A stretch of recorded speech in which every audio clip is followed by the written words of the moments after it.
하겠습니다. 예, 오늘은 예레미야에 관한 말씀입니다. 지난주에 이사야서 이제 같이 나눴는데요. 이사야가 활동하던 시기는 우시야 왕 때부터죠. 그래서 우시야 왕, 그 다음에 요담 왕, 그 다음에 여호아하스 왕, 그 다음 마지막에 히스기야 왕이죠. 예, 히스기야 왕까지 4명의 왕 시대에 약 60여 년간 활동하면서 하나님의 말씀을 전했던, 특별히 왕궁에서 말씀을 전했던 그러니까 귀족 출신의 선지자예요. 귀족 출신의 선지자입니다. 그래서 말씀을 전했고, 마지막에는 이제 히스기야 아들이 므낫세죠. 이 남유다 멸망에 아주 선봉에 섰던 악한 왕인데, 이 므낫세에 의해서 순교한 것으로 그렇게 교회 전승에는 기록이 되어 있습니다. 그래서 이 히스기야 왕까지가 지난 그 이사야서에서 기록한 그 말씀이 이제 히스기야까지 기록이 되어 있고요. 그의 아들인 아몬과 누가 있죠? 또 므낫세. 이때는 이제 선지자들이 거의 대체로 활동을 못한 것 같아요. 그 다음에 므낫세의 아들인 요시야 왕이 있습니다. 요시야 왕 때부터 다시 예레미야가 등장을 해요. 그래서 예레미야는 5명의 왕들이 통치하는 기간 중에 하나님의 말씀을 전했던 선지자입니다. 그래서 이제 한번 여기 도표로 한번 말씀을 드리면은 자, 이렇습니다. 요시야 13년. 그러니까 요시야 왕은 총 32년간 나라를 다스렸어요. 32년간 다스렸는데 요시야 13년에 하나님의 부르심을 받고 소명을 받고 선지자로서 일하기 시작을 하죠. 그래서 요시야가 죽을 때까지 총 18년간 하나님의 말씀을 전했습니다. 그 이후에 이제 여호아하스라는 왕이 요시야가 이제 죽으면서 여호아하스라는 왕 아들이죠. 왕이 되었지만 불과 3개월을 채 다스리지 못하고 왕위에서 물러나게 되고 여호야김 왕이 이제 왕위에 등극을 하게 되죠. 11년간 다스리게 됩니다. 그다음에 그 뒤를 이어서 여호야긴이 잠깐 다스리지만 3개월. 그러니까 여호아하스랑 여호야긴은 열왕기 하에서도 별로 기록이 없어요. 어떤 기록들이 없고, 특별히 이 여호아하스인가 여호야긴인가요? 이 왕은 그가 아버지를 따라서 악을 행하였더라. 그리고 3개월을 다스렸더라. 이렇게 기록이 되어 있는데요. 그 당시에 나이가 몇 살이냐면요. 8살이에요. 여호야긴이. 그러니까 사실 뭐 8살짜리 아이가 뭐 악을 행하였더라. 좀 이제 말이 어폐가 있죠, 사실은. 그러나 이제 성경에서는 그렇게 기록을 하고 있습니다. 그러니까 두 개는 거의 의미가 없고요.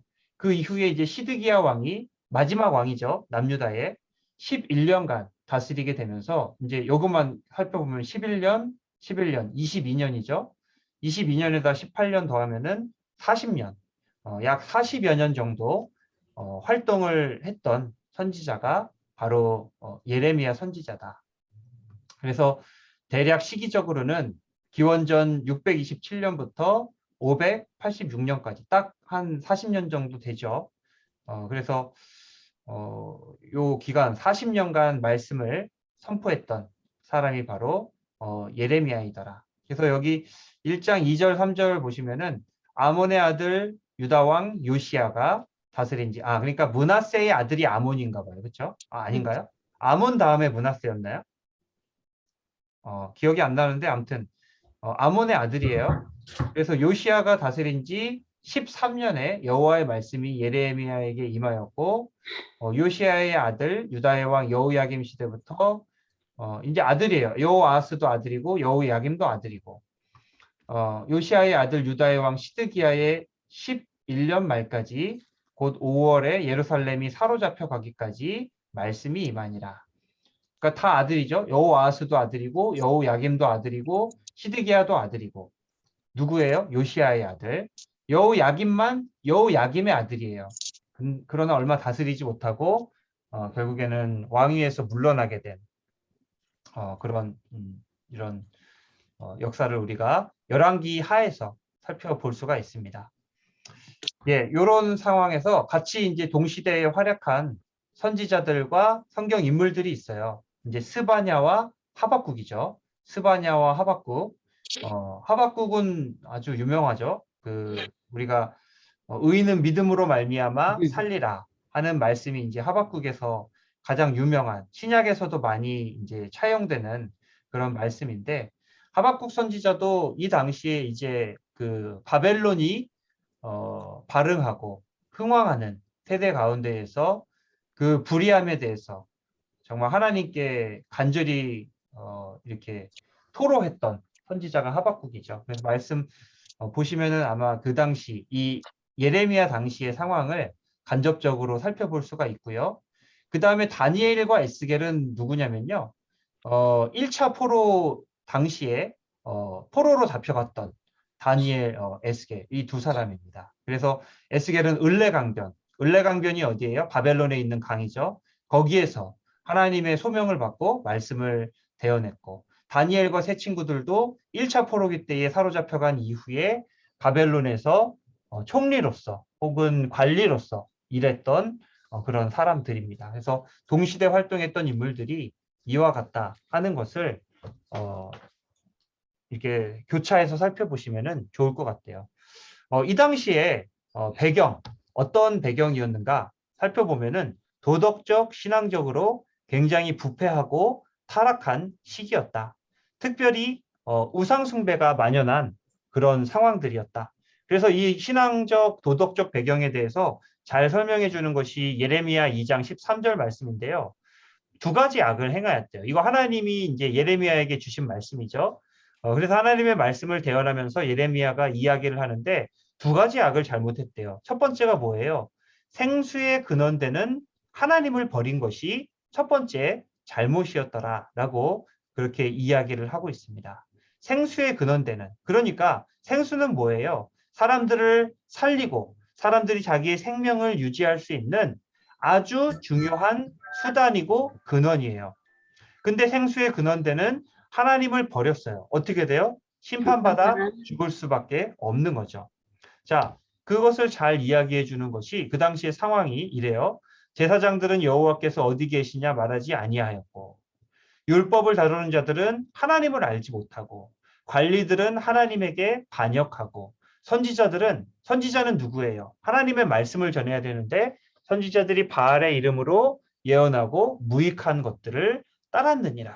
그러니까 그 당시의 상황은 어떤 상황이에요? 우상 숭배가 만연한 상황이었습니다. 실제로 이 히스기야 왕이 굉장히 많은 산당들을 제거하고 또 우상들을 다 부셔버리고 그렇게 온전히 하나님만 섬기도록 백성들을 이끌었음에도 불구하고 그 이후에 므낫세라든지 이런 왕들로 인해서 온 나라에 우상숭배가 다시 만연하게 되죠. 그 아들인 요시야가 어떻게든지 되돌려 보려 했지만 역부족이었어요. 그래서 요시야 왕 이후에 여호아하스, 여호야김, 여호야긴, 시드기야 이 시대에 도덕적, 신앙적으로 굉장히 타락하였더라. 이 우상숭배로 인한 우상숭배는 어떻게 영향이 끼쳐져요? 이제 사회 전반에 만연한 불의와 부정과 불법 그리고 이로 인해서 하나님의 말씀을 대언하는 선지자들을 박해하게 하고 결국에는 이 선지자들로 하여금 타락하게 만드는 이런 결과까지 일어나게 되더라. 그래서 아까 하박국이 동시대 인물이라고 말씀드렸어요. 이 하박국을 보면은 그 당시의 상황을 이렇게 전하고 있어요. 율법이 해이하고 정의가 전혀 시행되지 못하오니 이는 악인이 의인을 에워쌌으므로 정의가 굳게 행하여 지민이이다. 정의와 공의가 사라진 시대. 자, 이것이 그 당시의 시대상이었다.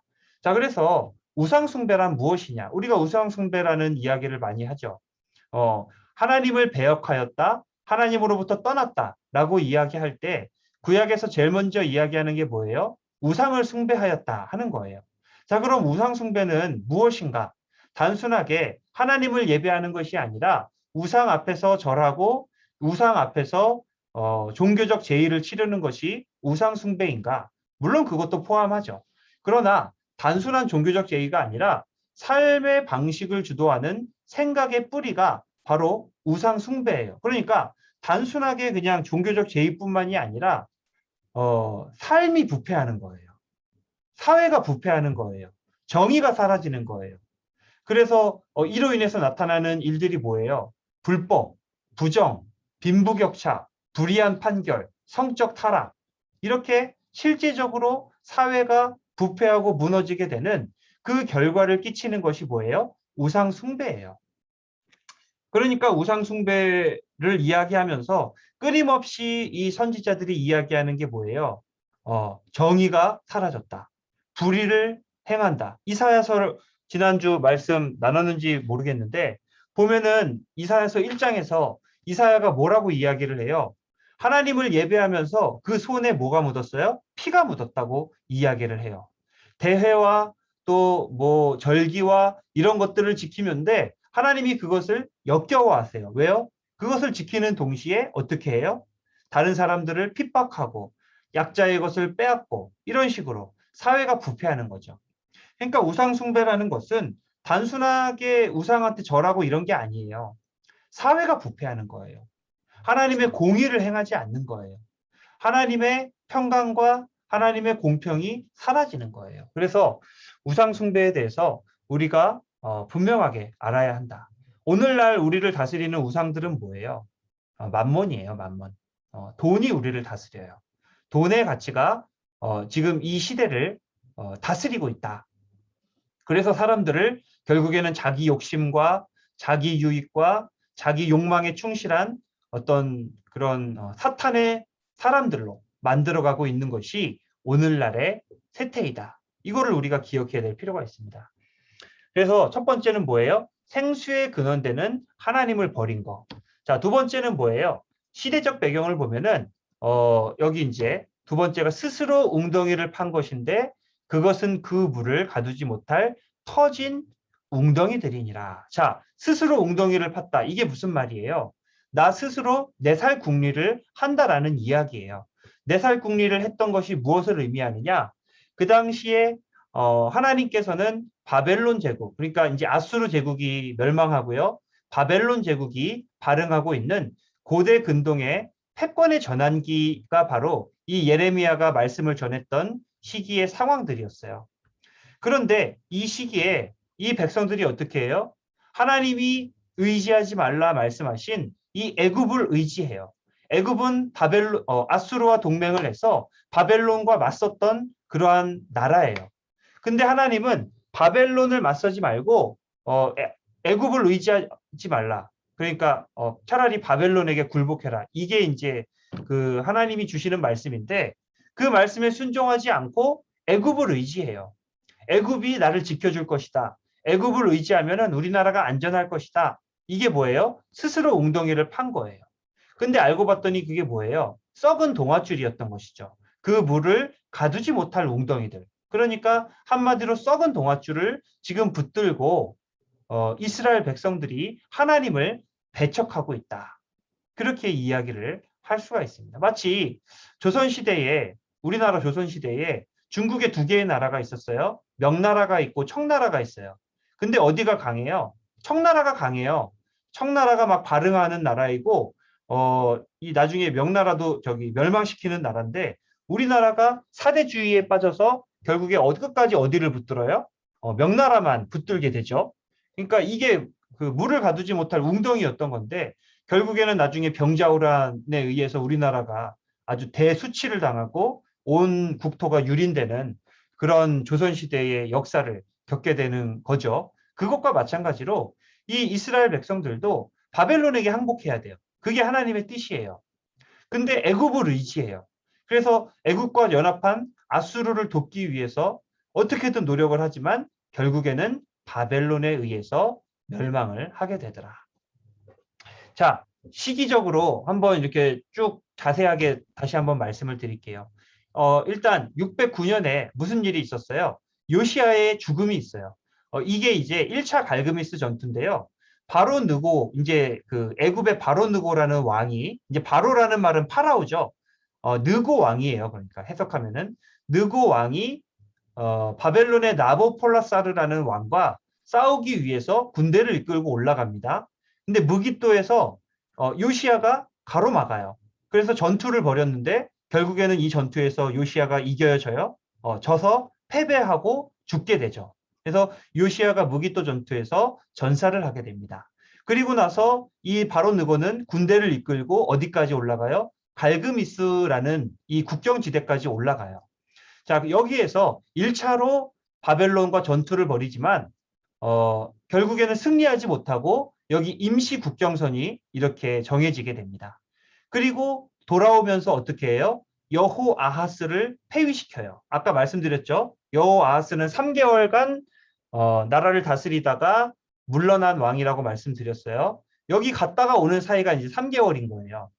그래서 3개월간 다스리다가 폐위시키고 여호야김을 왕으로 세우게 됩니다. 여호야김은 11년간 이제 다스리게 되죠. 그래서 여기 보시면 이제 요시야 왕 편에서 말씀드렸지만 왕하 23장 28절에서 29절 요시야 당시 애굽의 왕 바로 느고가 아수르 왕을 치고자 하여 아수르 왕은 이제 아수르와 저기 바벨론 왕을 이야기를 해요. 이제 말이 그런데 유브라데 강으로 올라가므로 여기가 유브라데 강이에요. 여기가 요시야 왕이 맞서 나갔더니 무깃도에 맞서 나갔죠. 애굽 왕이 요시야를 무깃도에서 만났을 때에 죽인지라. 이게 이제 열왕기 하에 기록된 말씀입니다. 자, 이게 609년이에요. 그 다음에 605년, 4년 뒤인 605년에 다시금 2차 갈그미스 전투. 여기 갈그미스고 요게 유프라테스 강이에요. 여기에서 다시 2차 전쟁이 일어나게 돼요. 이때는 아까 나보폴라사르라고 말씀드렸는데 이번에는 우리 성경에 잘 등장하는 느부갓네살 왕이에요. 그러니까 바벨론의 아주 강력한 왕이죠. 요 두 왕이 갈그미스에서 전투를 벌이는데 이때는 어떻게 돼요? 이 바론 느고가 대패배를 당하게 됩니다. 그래서 이 2차 갈그미스 전투 이후로는 이 애굽이 거의 멸망하다시피 해요. 고대 근동의 패권의 지위를 완전히 잃어버리게 되는 전투가 바로 이 2차 갈그미스 전투. 기원전 605년에 있었던 이 전투를 통해서 주도권을 완전히 상실하게 되고 이 전투에서 이김으로 인해서 바벨론은 이제 대제국으로 발흥하고 성장하게 되는 계기가 됩니다. 그래서 바로 이 605년에 이 전투가 있었고요. 그리고 아까 그 여호야김 왕이 그 남유다를 다스리게 됐다고 말씀드렸잖아요. 근데 바론 느고가 세웠지만 곧바로 이 느부갓네살에게 항복을 했다가 다시 반역을 저질러요. 4년 만에. 그래서 11년 되던 해에 1차 침공을 감행을 하게 됩니다. 이게 BC 598년이에요. 그래서 여호야김 시대의 바벨론의 왕 느부갓네살이 올라오매 여호야김이 3년간 섬기다가 돌아서 그를 배반하였더니 여호와께서 그의 종 선지자를 통하여 하신 말씀같이 갈대아의 부대, 그러니까 바벨론의 부대가 여호야김에게로 와서 그를 쳐 멸하게 하려 하시니.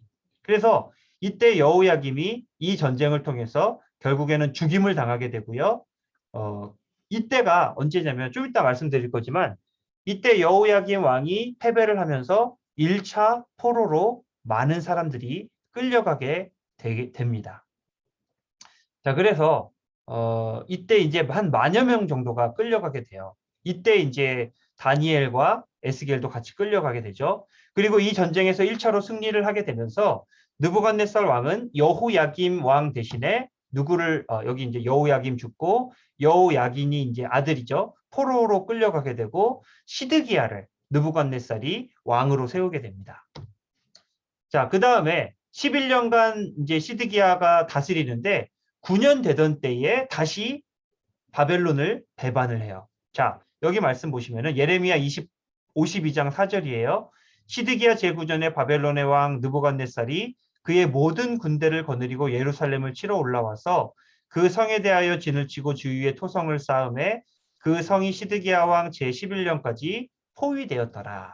9년에서 11년까지 2년 동안 예루살렘이 포위가 되게 됩니다. 결국에 어떻게 돼요? 전쟁에서 시드기야가 지게 되죠. 그래서 시드기야가 지는 바람에 온 예루살렘이 불타게 됩니다. 그림 보이시죠? 여기가 성전이에요.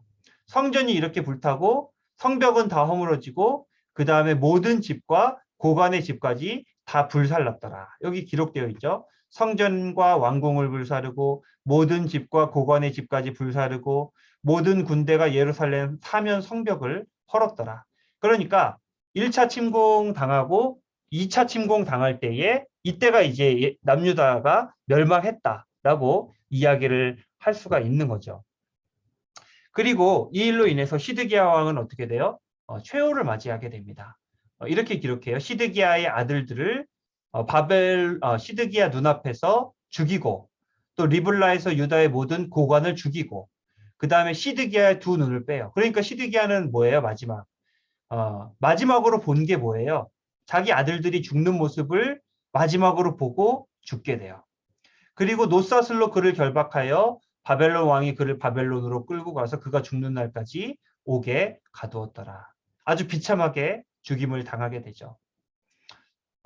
그래서 이게 이제 586년인데요.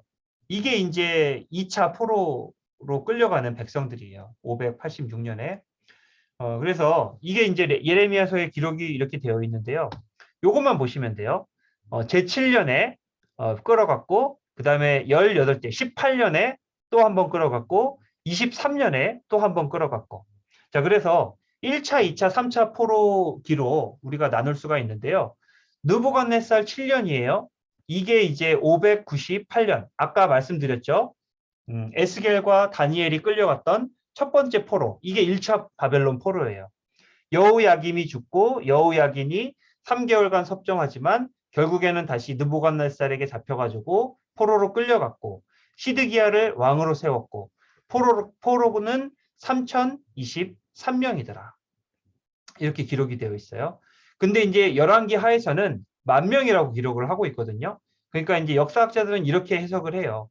요 3,000명이라는 숫자는 아마도 성인 남성의 숫자로 3,000명을 이야기하는 것이고 여기에 이제 여자, 그 다음에 어린아이, 그 다음에 늙은 사람들, 그러니까 이제 노인들을 다 합치면은 아마 10,000명이 되지 않았을까 이렇게 이제 이야기를 할 수가 있습니다. 이때 에스겔과 다니엘도 같이 끌려갔다. 그 다음에 11년간 시드기야 왕이 남유다를 다스리지만 다시 느부갓네살이 와서 2년간 항전했지만 결국엔 함락시키고 시드기야는 죽임을 당하게 되면서 남유다가 멸망하였더라. 이게 이제 2차 바벨론 포로죠. 이게 18년이에요. 느부갓네살 18년. 그 다음에 느부갓네살 23년에도 뭐 몇 명이에요, 여기.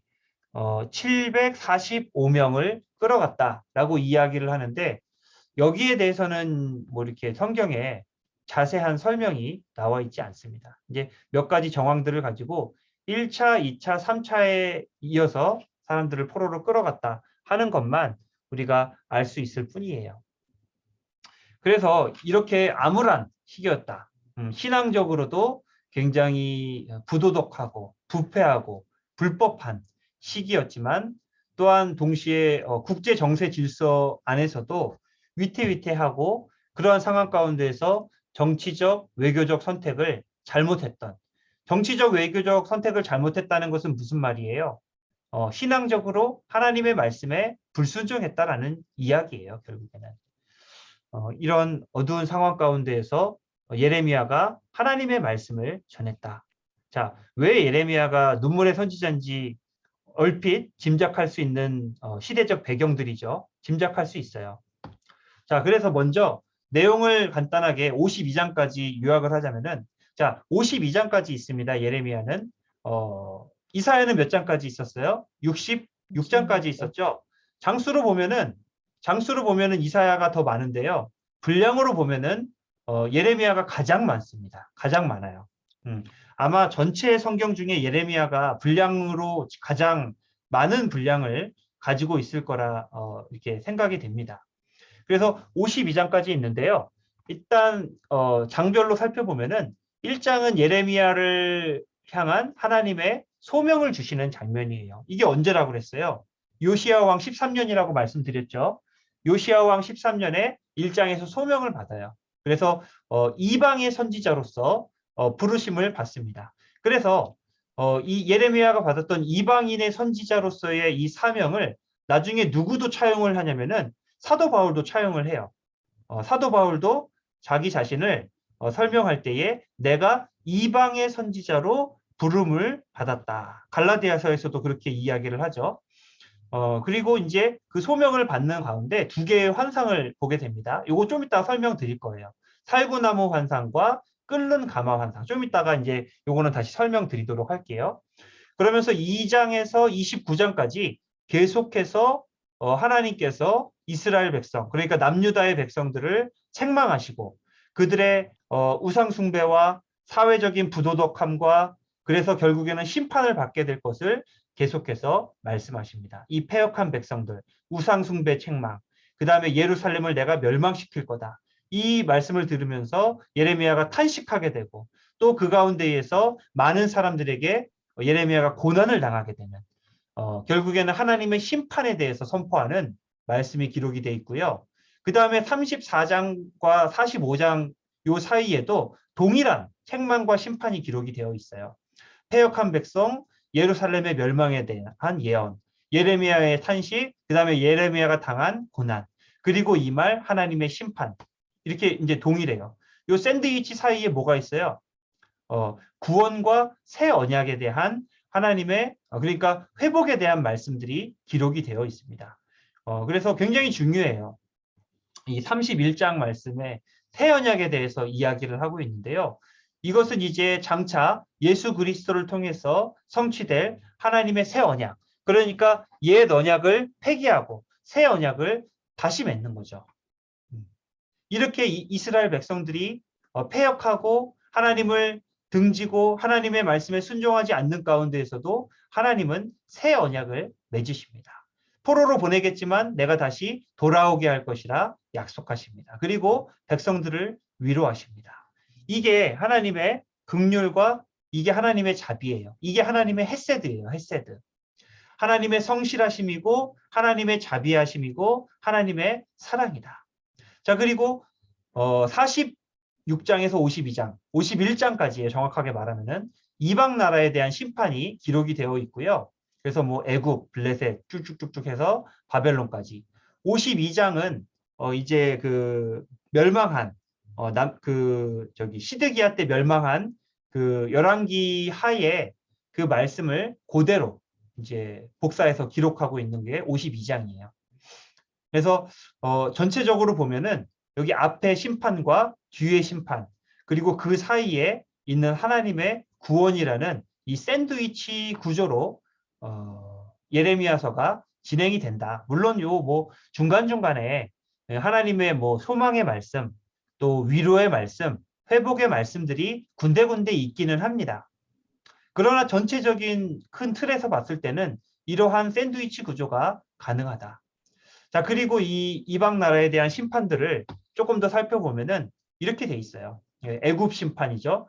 애굽을 심판하는 바벨론에 의해서 멸망당할 것이고 수치와 부르짖음이 있을 것이고. 그래서 요 순으로 요렇게 심판이 돼서 마지막에 바벨론에 대한 심판까지 바벨론에 대한 심판은 49, 50, 51장에 기록이 되어 있고요. 애굽에 대한 심판과 바벨론에 대한 심판은 상당히 자세히 기록되어 있는 반면에 블레셋, 모압, 암몬, 에돔, 또 뭐 게달과 하솔 여기는 이제 아라비아 지역이죠. 그다음에 다메섹, 그다음에 엘람, 엘람은 그 저쪽 그 바벨론보다 더 동쪽에 있는 나라, 그쪽에 이제 대한 심판.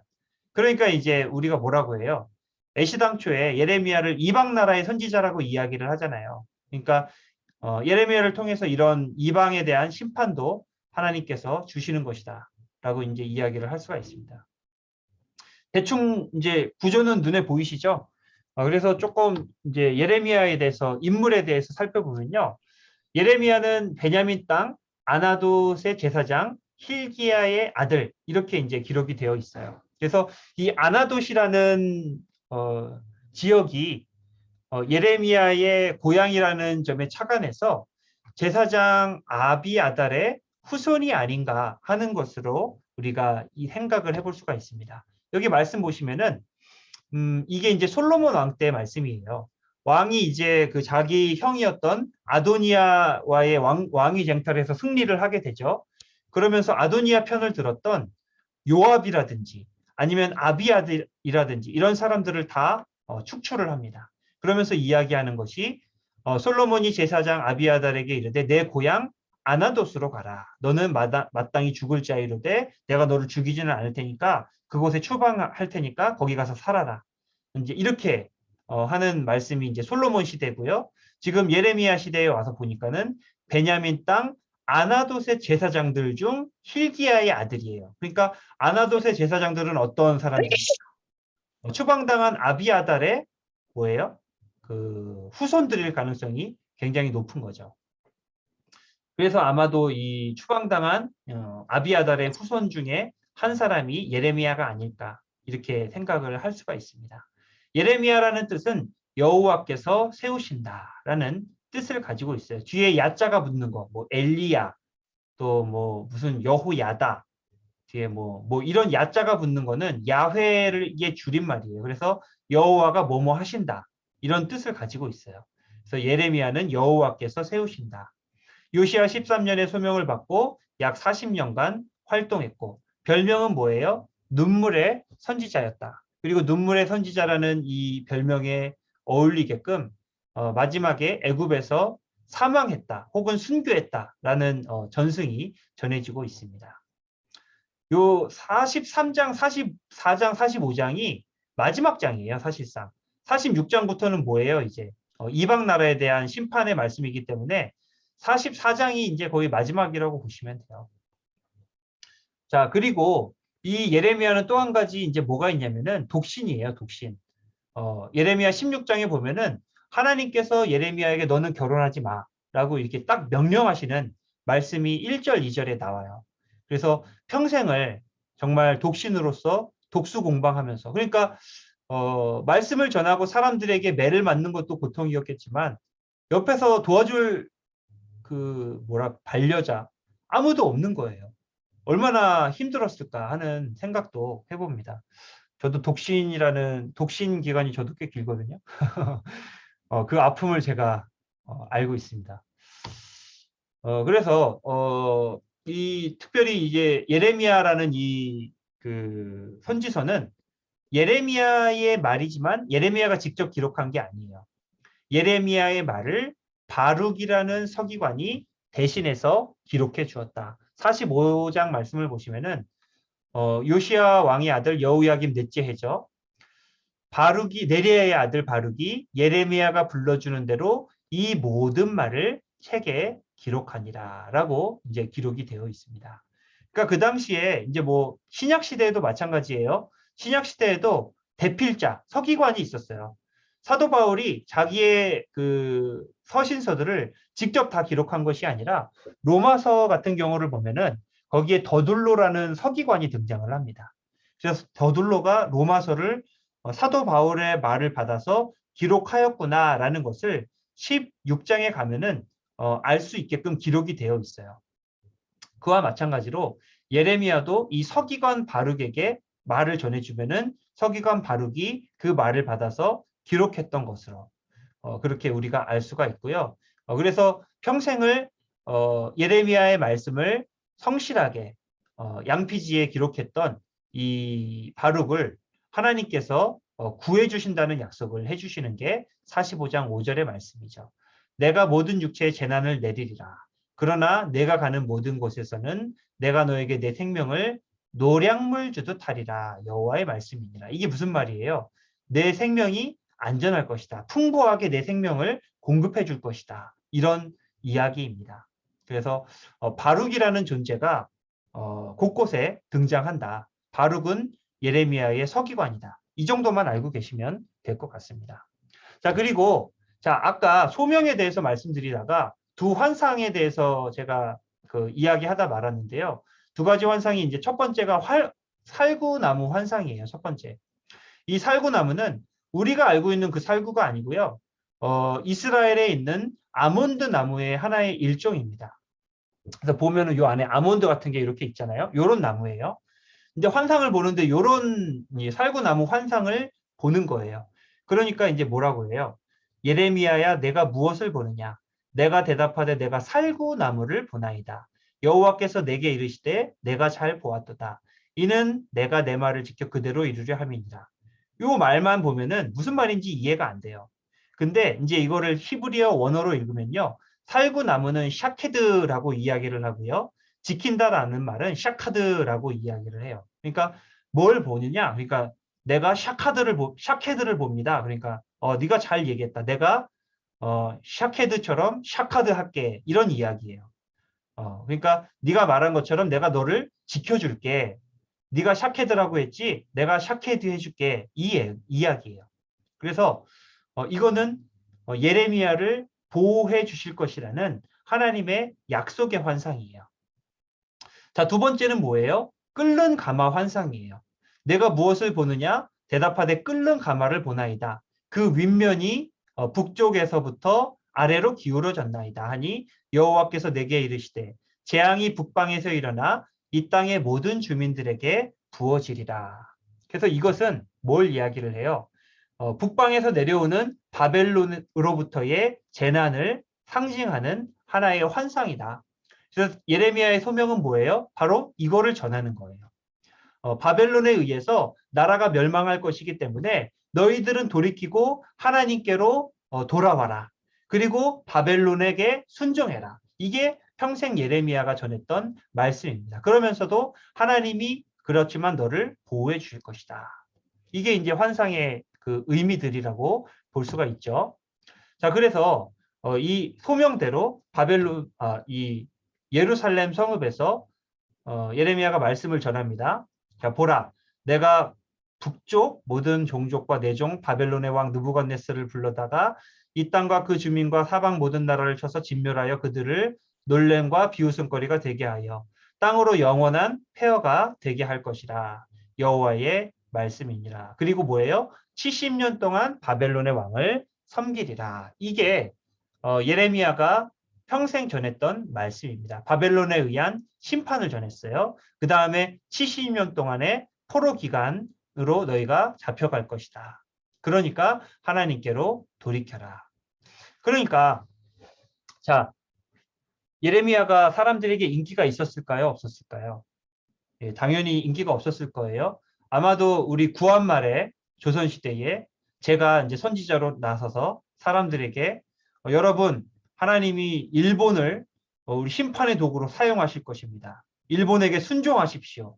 안 그러면 여러분들 멸망합니다. 전하면은 사람들이 저를 좋아했을까요? 싫어했을까요? 하루도 못 가서 아마 어디 생매장이 됐을 겁니다. 아마 제가 마찬가지예요. 이런 말씀을 전하는데 사람들이 좋아할 리가 없어요.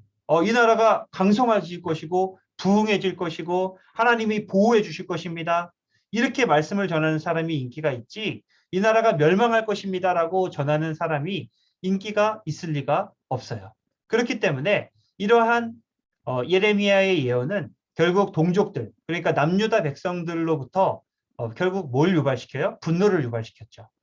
결국에 이게 예레미야가 평생 동안 고난을 당하게 된 하나의 이유가 되기도 합니다.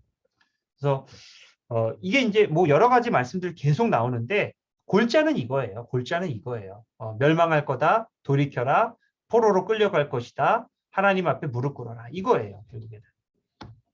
자, 그래서 말씀으로 전할 뿐만 아니라 상징행위도 합니다. 자, 상징행위라는 것이 무엇인지를 설명해 드리기 위해서 에스겔 선지자가 했던 상징행위를 몇 개 제가 설명을 해 드리려고 해요. 에스겔 다음 주에 할 건데요. 이 에스겔은 특별히 여러 가지 상징행위로 하나님의 말씀을 대언했던 선지자로 유명합니다. 상징행위라는 것은 뭐냐면요. 쉽게 말씀드리면 시청각 교육이에요. 그러니까 말로 하는 거는 귀로 듣잖아요. 귀로 듣는 게 이제 한계가 있다 보니까 눈으로 보게끔 이렇게 보여주는 이 행동 이런 거를 상징행위라고 이야기를 합니다. 이 에스겔의 상징행위 중에 하나가 뭐냐면요. 이렇게 만들라고 해요. 이게 예루살렘이에요. 그 다음에 그 주위에 뭐 언덕을 쌓고 충처를 놓고 뭘 해라.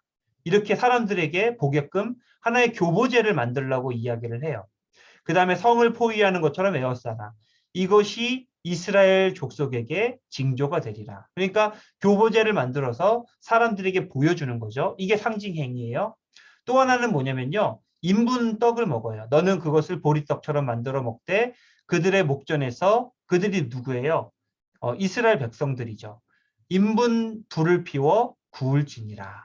내가 여러 나라들로 쫓아내어 흩어버릴 이스라엘 자손이 거기서 이같이 부정한 떡을 먹으리라. 이런 식으로 당하게 될 비참한 일들, 심판의 일들에 대해서 이렇게 인분으로 구워 먹는 것은 이스라엘 백성들에게는 상상도 할 수 없는 일입니다. 왜냐하면 부정한 것을 먹을 수 없는 사람들이거든요. 우리는 먹을 수 있어요. 좀 지저분하지만 먹어도 돼요. 우리는. 근데 싫으세요? 이스라엘 백성들은 죽어도 먹으면 안 됩니다. 그것이 율법을 벗어나는 일이기 때문에 그래요. 이런 상징 행위들을 예레미야도 하게 되죠. 뭐예요? 멍에를 매는 거예요. 여기 멍에 보이시죠? 이 멍에를 매면서 사람들 앞에서 걸어 다녀라. 이 멍에를 맨 것처럼 너희가 뭐가 될 거라고요? 포로가 될 것이다. 하는 것을 보여주기 위해서 사람들 앞에서 멍에를 메고 가는데 이거를 하나냐가 뺏어요. 그리고 이제 그 예레미야의 뺨을 때리면서 멍에를 빼앗고 이 멍에를 꺾어버려요. 그러면서 하나님께서 바벨론을 이 멍에와 같이 꺾어버리실 것이다. 거짓 선지자로서의 이야기를 하는 거죠. 그랬더니 나중에 예레미야가 뭐라고 해요? 너희가 나무의 멍에를 꺾었느냐? 하나님께서 새 멍에를 다시 만들어서 너희에게 얹힐 것이다. 이런 식으로. 이런 상징 행위가 있었다 하는 것을 우리가 알고 있으면 나중에 예레미야 저기 말씀 대행진 그 필사나 하실 때 굉장히 도움이 많이 되실 겁니다. 자, 그래서 엄청나게 많은 고난을 당하게 됩니다. 예레미야의 고난들, 바스훌이 선지자 예레미야를 때리고 여호와의 성전에 있는 베냐민 문 위층에 있는 목에 씌우는 나무 고랑으로 채워두었더라. 이 사람을 이렇게 끌고 가가지고요. 이런 착고에 채워가지고 그냥 감금시켜버리는 이런 고난을 예레미야가 당하게 되죠. 자, 그 다음에 또 뭐예요? 베냐민 땅에서 백성 가운데 분깃을 받으려고 예루살렘을 떠나 그리로 가려 하였다. 그냥 자기 개인적인 용무 때문에 예루살렘을 떠나려고 했는데 사람들에게 또 붙잡혔어요. 내가 갈대아인에게 항복하려고 나가는 거지. 얘 붙잡어. 그러고서는 또 어떻게 해요? 고관들이 노여워하여 예레미야를 때려서 서기관 요나단의 집에 가두었으니 이는 그들이 이 집을 옥으로 삼았습니다. 그래서 매맞음과 감금뿐만 아니라 죽음의 위협까지. 그래서 여기 있다가 시드기야 왕에게 잠깐 끌려가는데요. 나중에 시드기야 왕에게 예레미야가 뭐라고 간청을 하냐면요. 저를 다시 이 집으로 보내지 마십시오. 그들이 저를 죽일까 봐 제가 너무너무 두렵습니다.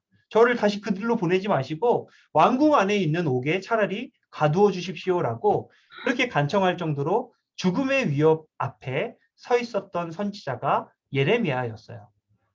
이뿐만 아니라 어떻게 해요? 구덩이에도 갇혀요. 이게 구덩이에 지금 밧줄로 달아가지고 예레미야를 달아내리는 거예요.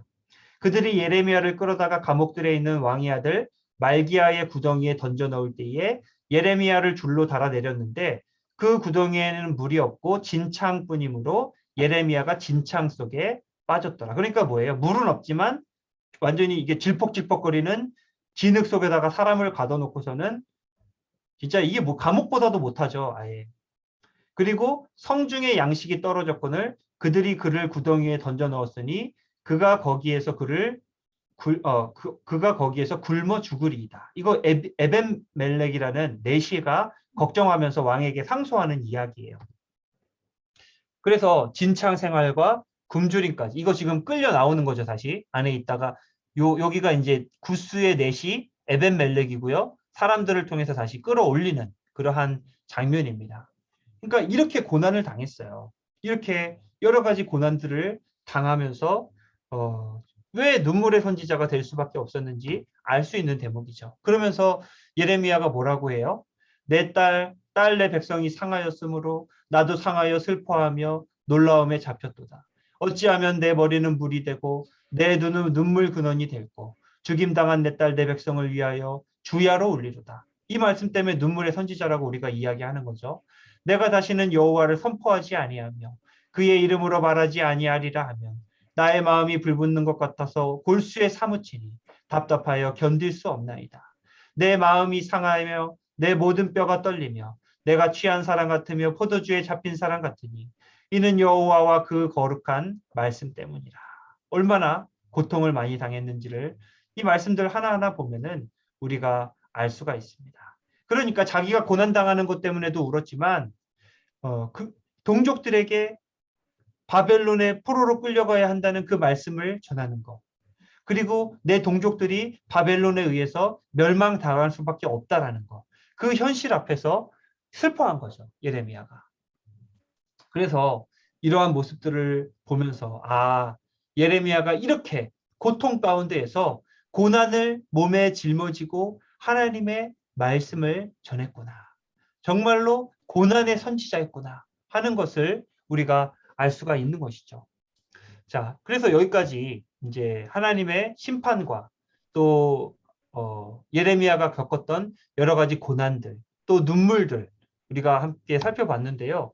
그것만으로 끝나는 것이 아니라 하나님께서 이들에게 회복에 대한 메시지도 던져주시죠. 자, 여기 뭐라고 해요? 바벨론에서 70년이 차면 내가 너희를 돌보고 나의 선한 말을 너희에게 성취하여 너희를 이곳으로 돌아오게 하리라. 그렇기 때문에 어떻게 하라고요? 바벨론의 포로로 끌려갔을 때에 거기서 어떻게 해야 돼요? 텃밭도 만들고 열매도 먹고 아내도 맞이하고 자녀도 낳고 번성하고 줄어들지 않도록 너희가 열심히 노력해라. 생존을 위해서 바벨론에 있는 동안에 최선의 노력을 다해라. 내가 반드시 너희를 데려오겠다. 이런 약속을 하나님께서 주시죠.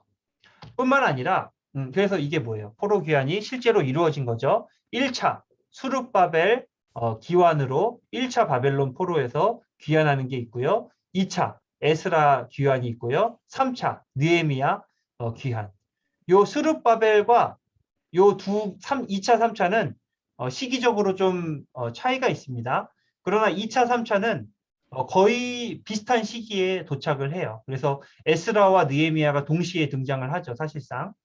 그래서 이렇게 하나님의 말씀을 70년 뒤에 정확하게 성취하시는 것을 또한 우리가 볼 수가 있고요. 그다음에 중요한 게 뭐냐면요, 이 새 언약이에요, 새 언약. 보라 날이 이르리니 내가 이스라엘 집과 유다 집에 뭘 맺는다고요? 새 언약을 맺으리라. 옛 언약은 뭐예요? 시내산에서 모세를 통해서 이스라엘 백성과 맺었던 언약이 옛 언약이에요.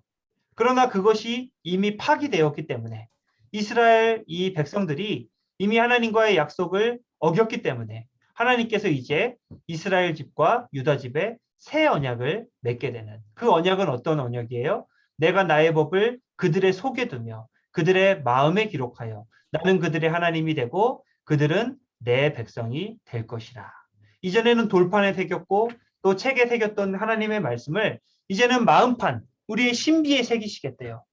이런 동일한 말씀이 어디에도 기록되어 있냐면요. 에스겔서에도 기록되어 있어요. 뭐라고 이야기하냐면 또 새 영을 너희 속에 두고 새 마음을 너희에게 주되 너희 육신에서 굳은 마음을 제거하고 부드러운 마음을 줄 것이며 또 내 영을 너희 속에 두어 너희로 내 율례를 행하게 하리니 너희가 내 규례를 지켜 행할지라. 그러니까 뭐가 중요해요? 하나님의 법이 우리 마음판에 새겨지는 데 있어서 중요한 역할이 뭐예요? 새 영. 그러니까 성령님이에요. 성령님. 성령님이 우리 가운데 충만하게 임재하실 때에 우리 마음판에 하나님의 말씀이 새겨지게 되고 우리 마음판에 새겨진 그 말씀을 통해서 우리가 하나님의 말씀에 순종하게 되고 그 말씀에 순종하게 될 때에 이 백성들은 하나님의 백성이 되고 그들은 하나님은 그들의 하나님이 되리라. 이런 약속들이 이 에스겔이랑 예레미야랑 동시대 사람이라고 아까 말씀드렸어요. 그러니까 이 메시지도 동일한 맥락에서 우리가 해석할 수 있다. 자, 그다음에 상징행위가 하나 더 등장을 하는데요. 아나돗의 밭을 구매해요. 보라, 내 숙부 살룸의 아들 하네멜이 내게 와서 말하기를 너는 아나돗에 있는 내 밭을 사라. 이 기업 물을 권리가 있느니라. 자, 생각해 보세요. 이제 멸망이 가까웠어요. 지금 예레미야가 계속 전했던 말씀이 뭐예요? 이 나라가 멸망할 것이라는 메시지였잖아요. 근데 가서 밭을 사요.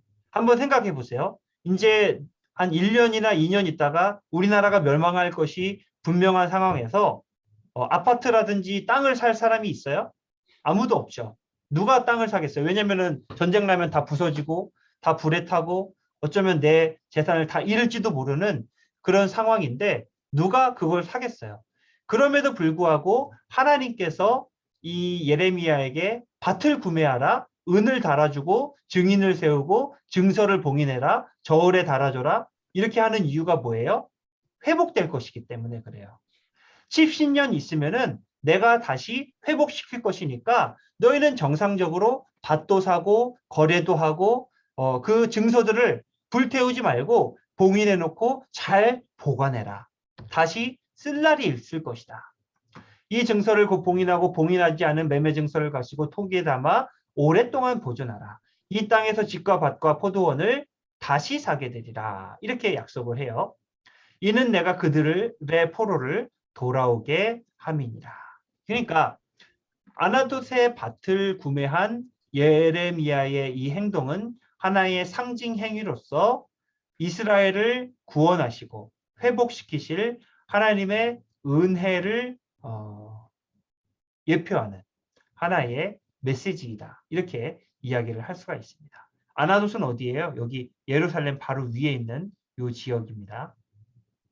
그래서 하나님은 심판과 어떤 멸망, 파멸만 이야기하신 것이 아니라 동시에 회복에 대해서도 이야기하고 계시다 하는 것을 우리가 알 수가 있습니다. 모든 그 선지사가 다 마찬가지이죠. 그래서 이 예레미야의 의미는요. 이 예레미야 자체가 그리스도의 예표예요. 자, 예레미야가 그렇게 하나님의 말씀을 전했지만 들었어요? 안 들었어요? 듣지 않았죠? 그리고 예레미야를 대적했어요. 그리고 예레미야가 그로 인해서 고난을 당했어요. 이 예레미야의 삶은 이 땅 가운데 오셔서 복음을 전했지만 배척당하시고 또 고난당하시고 십자가에 달려 죽으신 예수 그리스도의 생애를 예표하는 하나의 삶이라고 볼 수가 있습니다. 그래서 고난을 통해 말씀을 전한 선지자의 전형이다. 이렇게 이야기할 수가 있고요.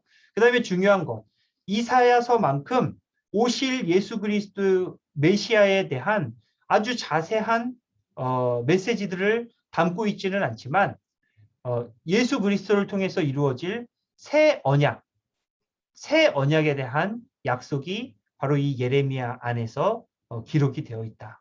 이런 점에 있어서 큰 의미를 가진다라고 할 수 있고요. 또한 이사야서만큼 그렇게 풍부하지는 않지만 23장과 같이 부분적으로 오실 메시아에 대한 언약들도 또한 기록이 되어 있다. 이 정도 선에서 예레미야의 의의를 찾으면 될 것 같습니다. 자, 그래서 우리가 예레미야서를 함께 살펴봤는데요. 생각보다 깁니다, 이게. 생각보다 길고 하다 보면은 조금 이렇게 어려우실 수도 있어요. 그때마다 한 번씩 저기 정리된 거를 살펴보시고요. 그래도 저기 안 보시는 것보다는 보시는 게 정리가 더 잘 되실 거예요. 또 구조적으로라든지 내용적으로라든지 아마 이렇게 좀 더 도움이 되실 수 있으니까요. 잘 활용해 주셨으면 좋겠고요. 이번 주도 토요일도 진행하도록 하고요. 광고 말씀드리면은 다음 주도 제가 송구스럽지만 그 육아 휴가로 저기 금요일까지 휴가를 하게 됩니다. 저는 토요일 날 에스겔 말씀으로 함께 만나 뵙도록 하고요. 수요일 날은 성준호 목사님께서 다시 한번 진행해 주실 예정입니다. 그래서 양해를 좀 부탁을 드립니다.